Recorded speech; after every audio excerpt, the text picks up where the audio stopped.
Here's a feeling in the air, isn't there? A sense that the rules don't quite apply to everyone equally, that the people in charge are playing a game for personal profit and power, while the rest of us are told to do our part for a common good that feels less and less common. It's that creeping suspicion that the system isn't working for the whole anymore, but has been captured by a few. That the bonds of trust and shared purpose that are supposed to hold a nation together are fraying thread by thread. In their place, cynicism, division, and a gnawing anxiety that just won't go away.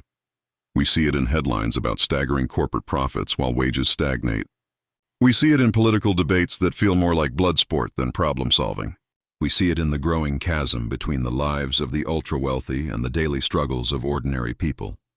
We feel it when we scroll through our phones, bombarded by outrage and division, a digital coliseum where we're pitted against our neighbors for the entertainment and profit of unseen forces. We just sense that something is deeply fundamentally wrong. But what if that feeling isn't just modern anxiety? What if it's the final symptom of a fatal disease, a disease that a political doctor diagnosed 500 years ago? He warned that once a society's citizens learn to prioritize their own gain over the public good, that society is already lost. By the time the decay becomes obvious to everyone, the illness is terminal.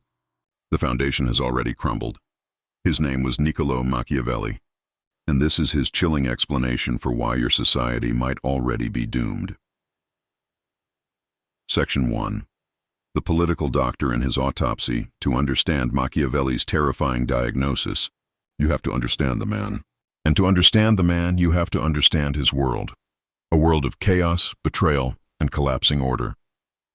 Machiavelli didn't start out as a cynic. He was forged into one by the brutal realities of 15th and 16th century Italy.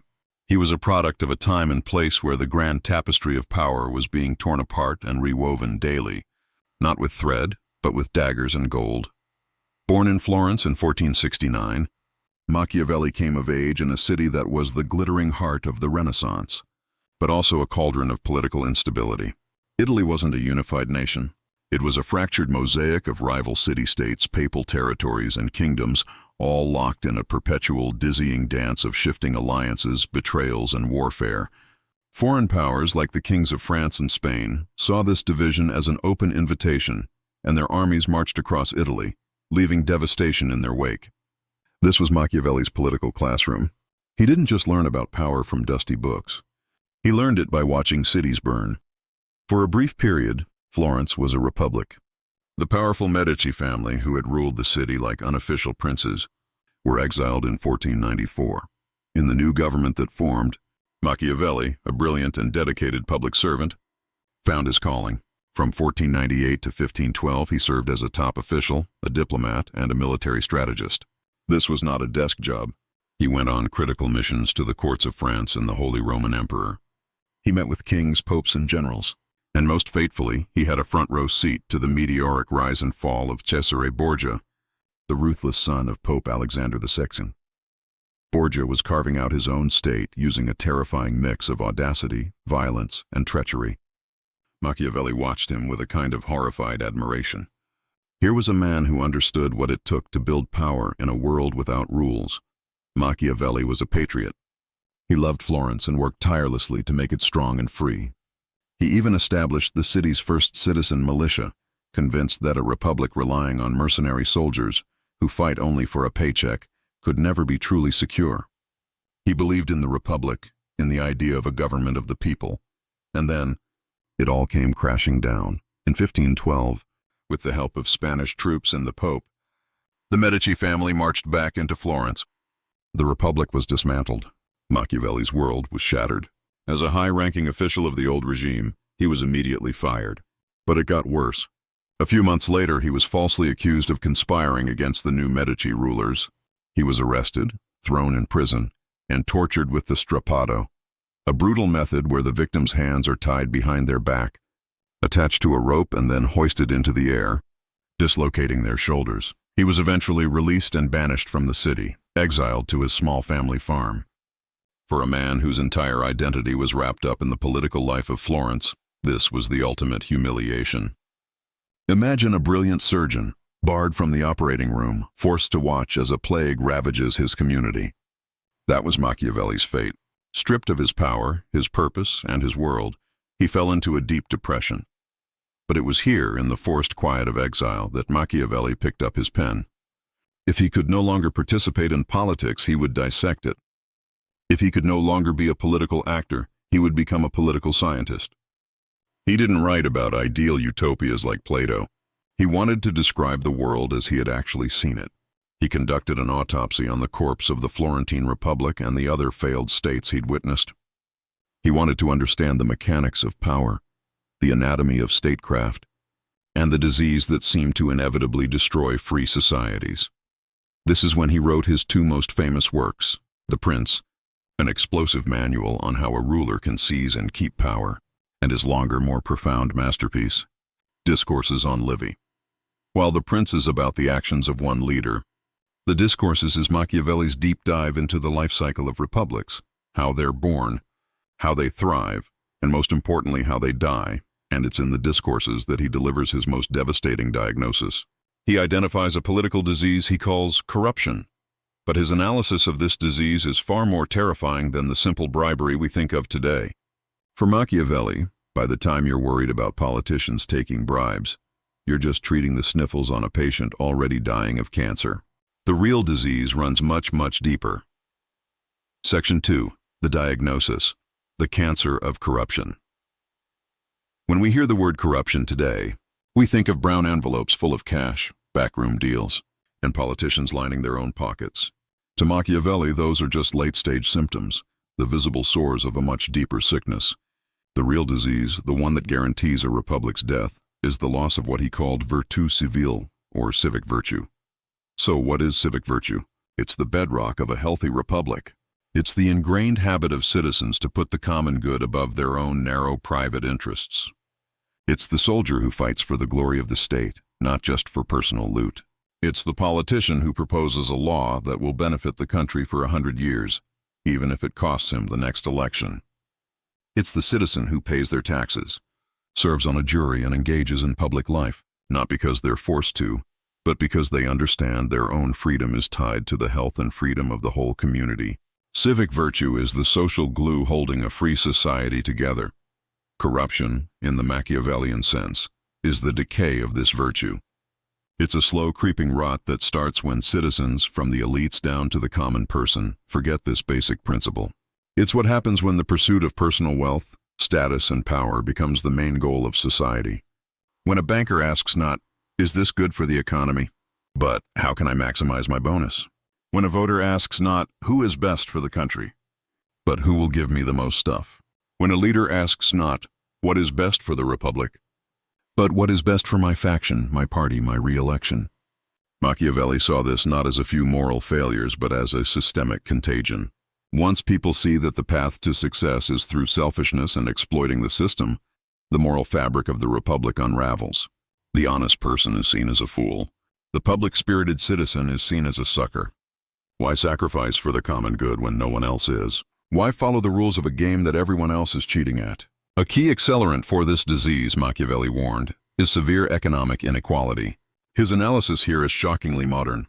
He argued that extreme concentrations of private wealth are poison to a republic. To protect itself, he famously argued that a healthy republic should strive to keep the citizens poor. He didn't mean everyone should live in poverty.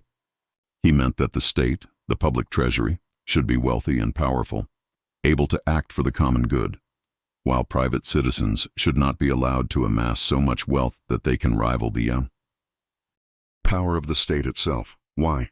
Because vast private fortunes allow individuals to subvert the republic from within. A mega-rich oligarch can buy politicians, fund private armies, or create networks of patronage where people are loyal to him, not the state. He can use his wealth to bend the laws, create monopolies, and shield himself from consequences. This creates what Machiavelli called factions, powerful groups dedicated to their own advancement. When these factions get strong enough, politics stops being a debate about the common good and becomes a brutal, zero-sum war between them. This is a crucial part of the diagnosis. Corruption kicks in when the fundamental equality between citizens is destroyed by huge gaps in wealth and power. It creates a society of masters and dependents, not free and equal citizens. The rich start to believe they are above the law, and the poor become so desperate they are willing to sell their political loyalty to any strongman promising security. Both sides lose their civic virtue. Both put their private or factional interest ahead of the common good. And here's the kicker. Machiavelli argues this is a one-way street. A republic can slide from virtue into corruption, but it can almost never climb back out. He states with chilling finality, "For a corrupt people that becomes free can with greatest difficulty maintain its liberty." Why? Because the moral habits needed for self-government, trust, cooperation, self-sacrifice, have been forgotten. They've been replaced by selfishness, cynicism, and suspicion. Once a society reaches this state of advanced corruption, it can no longer be governed by laws and customs. The people have become, in his words, like a wild animal accustomed to the woods. If it's set free in a city, it doesn't know how to navigate the streets and quickly becomes prey. A corrupt people, suddenly given liberty, doesn't know what to do with it. They will inevitably fall into chaos or be captured by the first clever tyrant who comes along. This is Machiavelli's full diagnosis. It's not about a few bad apples. It's about the rot in the barrel itself. It's a social disease where private interest has totally eclipsed the common good. It's a terminal diagnosis because the patient has lost the will to live. The formal institutions may still exist, senates may meet, elections may be held, but the spirit that gave them life is gone. The society is already doomed. Section 3. The proof, the ghosts of republics. Past a doctor's diagnosis is only as good as the evidence. Machiavelli, the political physician, didn't base his grim prognosis on theory alone. He looked to the historical record, conducting autopsies on the great republics of the past to prove his case. His primary exhibits were ancient Rome and his own beloved Florence. Case Study 1. The Fall of the Roman Republic for Machiavelli. The Roman Republic was the greatest story ever told, a 500-year epic of how a small city, through incredible civic virtue, grew to dominate the world. But it was also the ultimate cautionary tale. He dissected the final, bloody century of the Republic not as a series of unlucky events, but as the inevitable climax of a long-festering disease, corruption. In the early Republic, Machiavelli argued Rome was powered by civic virtue. Men like Cincinnatus, who left his plow to become dictator, saved Rome, and then willingly returned to his farm, were the ideal. The conflict between the patrician nobles and the common plebeians, which many saw as a weakness, Machiavelli saw as a source of strength. It was a managed conflict that forced both sides to compromise for the common good, ultimately strengthening Rome's liberty. But as Rome expanded, unimaginable wealth flooded in from its conquered provinces. This didn't just enrich the public treasury. It created a new class of staggeringly wealthy individuals. Generals on distant frontiers became more loyal to their troops, who depended on them for land and bonuses, than to the Senate back home. Personal ambition, fueled by massive wealth, began to eclipse civic duty. This is where Machiavellian corruption set in. Take Gaius Marius. A brilliant general, he reformed the army to allow landless citizens to enlist, promising them personal rewards. He created a professional army, but it was a personal army, loyal to him. Then came his rival, Sulla. After being denied a command, Sulla did the unthinkable. He marched his Roman legions on Rome itself, seizing the city and purging his political enemies. The precedent was set. A Roman general had used the state's army to advance his personal power. The common good was dead. The decades that followed were a parade of such men: Pompey the Great, Marcus Crassus, and of course, Julius Caesar. They were titans of talent and ambition, but their ambition was for themselves, not the Republic. They formed private alliances like the First Triumvirate, carving up the state for their own benefit. Caesar used his power not to serve the Republic, but to make himself its master. At the same time, the virtue of the common people was decaying. Generations of cheap grain and spoils of war created a population in Rome more interested in bread and circuses than the hard work of self-government. They became clients of the great generals, trading political support for patronage. They hailed Caesar as a champion not because he represented Republican ideals, but because he offered them glory and handouts. As Machiavelli observed, the populace was often deceived into deciding its own ruin. When Caesar finally marched on Rome and declared himself dictator for life, it wasn't a sudden coup. It was the final, predictable symptom of a century-long illness.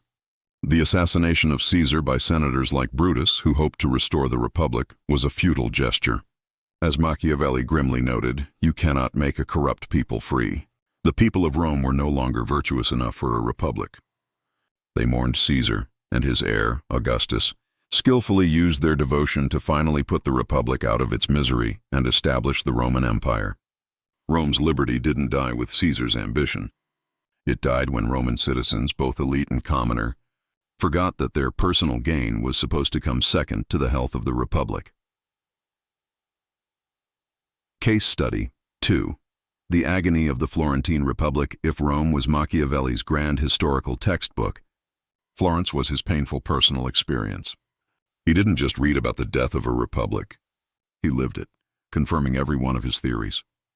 The story of 15th and 16th century Florence is a story of poisonous factionalism, driven by rivalries between immensely wealthy banking and merchant families. The most powerful of these were the Medici. The Medici ruled Florence not as kings, but through the power of their money. Cosimo de' Medici, and later his grandson Lorenzo the Magnificent, perfected a system of patronage that was the very definition of Machiavellian corruption. They used the vast fortune of the Medici Bank to give loans to supporters, secure deals for friends, and arrange favorable marriages. In return, they expected absolute political loyalty. People who owed their livelihoods to the Medici weren't citizens of Florence. They were clients of the Medici. They voted not for the good of the city, but for the good of their patrons. The Medici had effectively privatized the state. When the Medici were kicked out in 1494, Machiavelli threw himself into the service of the new Florentine Republic. He and other patriots tried to build a state based on civic virtue, but the culture of factionalism was too deep. The city was hopelessly divided. The rich feared the people distrusted the rich, and everyone suspected everyone else of plotting for personal gain. The end came in 1512. Backed by the Pope and a Spanish army, the Medici returned. The republic that Machiavelli had served for 14 years collapsed. The head of the government, Piero Soderini, was overthrown. Why? Machiavelli offers a brutal analysis. Soderini was a good man, but not ruthless enough to deal with a corrupt state. He failed, in Machiavelli's famous phrase, to kill the sons of Brutus, a reference to the Roman consul who executed his own sons when they conspired against the Republic. Soderini tried to govern a corrupt city with kindness and law, and he lost everything. Machiavelli's own fate was the perfect postscript. He, a loyal servant of the Republic, was purged, tortured, and exiled. His personal tragedy was a microcosm of the city's. In a corrupt system, competence and patriotism don't matter. What matters is loyalty to the winning faction. Through the grand spectacle of Rome's fall and the intimate tragedy of Florence's failure, Machiavelli saw the same pattern, the same disease of the spirit, driven by private ambition and economic inequality, and having seen it twice, he was convinced it was a universal law of politics. Section 4. The chilling prognosis. The point of no return. Having diagnosed the disease and shown its effects, Machiavelli arrives at his most terrifying conclusion. The condition is irreversible. There is a point of no return.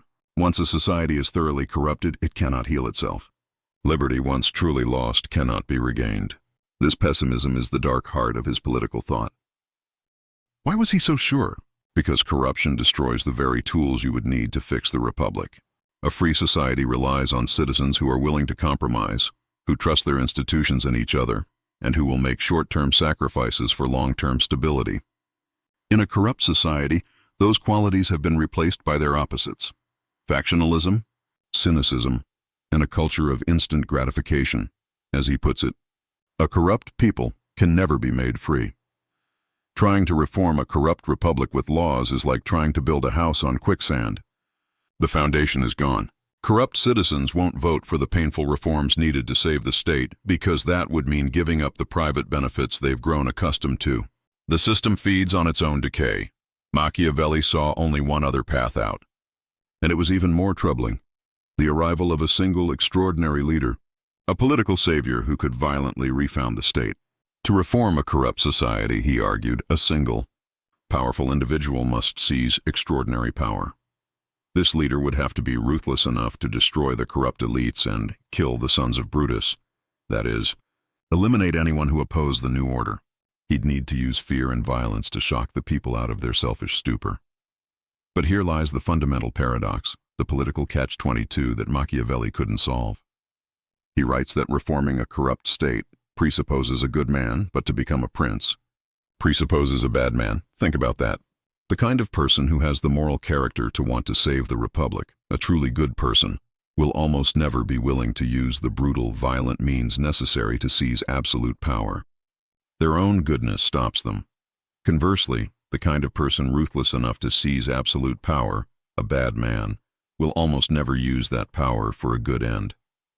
Why would a man who lies, cheats, and murders his way to the top suddenly become a selfless public servant? It's far more likely he'll just establish a more efficient tyranny for his own benefit. The cure is indistinguishable from the disease. To succeed, you'd need an impossibly rare combination. A man evil enough to take absolute power, but good enough to use it for the public good, and most miraculously of all, willing to give that power up once the job is done. Machiavelli, a student of human nature, knew that such people are basically a statistical impossibility. This is the dead end. This is the chilling prognosis. Once a republic is saturated with corruption, it's trapped. Ordinary reform will fail because the people are no longer virtuous enough. Extraordinary reform will likely fail because it requires a leader who is a walking contradiction. The final outcome? Machiavelli saw two possibilities. One is collapse into anarchy, civil war, and eventual conquest by a foreign power. The second and more likely outcome is the rise of a permanent tyrant. Exhausted by the chaos and gridlock, the people will cry out for a strongman. They will willingly trade their phantom liberty for the promise of order. A Caesar or a Medici prince will rise, not as a temporary reformer, but as a permanent master. He will end the conflict by extinguishing liberty itself. The republic will officially die, and an autocracy will be born on its grave. This is the ultimate doom Machiavelli foretold. It's not a sudden apocalypse, but a slow decay that ends with the quiet surrender of freedom. It's the grim, logical endpoint for any society that allows the pursuit of private gain to become its highest value. The society isn't destroyed by an enemy at the gates, but by a cancer that grows from within, consuming the very soul of the republic until all that's left is a hollow shell, waiting for a new master to move in. 500 years ago, in a small farmhouse in the Tuscan countryside, a disgraced diplomat performed a political autopsy. With the cold, steady hand of a surgeon, Niccolò Machiavelli dissected the free state and identified the disease that killed it. His conclusion wasn't a prophecy. It was a diagnosis. He argued that the moment a society's citizens, its leaders and its people, begin to value private ambition, personal wealth, and factional loyalty above the common good, the republic is already dying. The visible signs we recognize, the political gridlock, the rampant inequality, the public cynicism, are not the illness itself, but the final, rattling breaths of a body whose soul has already departed. Machiavelli's analysis cuts through the noise of our daily political battles and forces us to ask a terrifyingly fundamental question. Have we passed the point of no return? When we look at our own world, do we see a people bound by civic virtue, or a collection of competing private interests? He doesn't give us easy answers or hopeful solutions. He leaves us with a stark and timeless warning. Liberty is not a gift, but a demanding, ongoing practice. It requires a virtuous citizenry, willing to place the health of the whole above the appetites of the individual. And once this virtue is lost, it is almost impossible to get back. The slide into chaos or tyranny becomes, in his view, all but inevitable. We have been warned.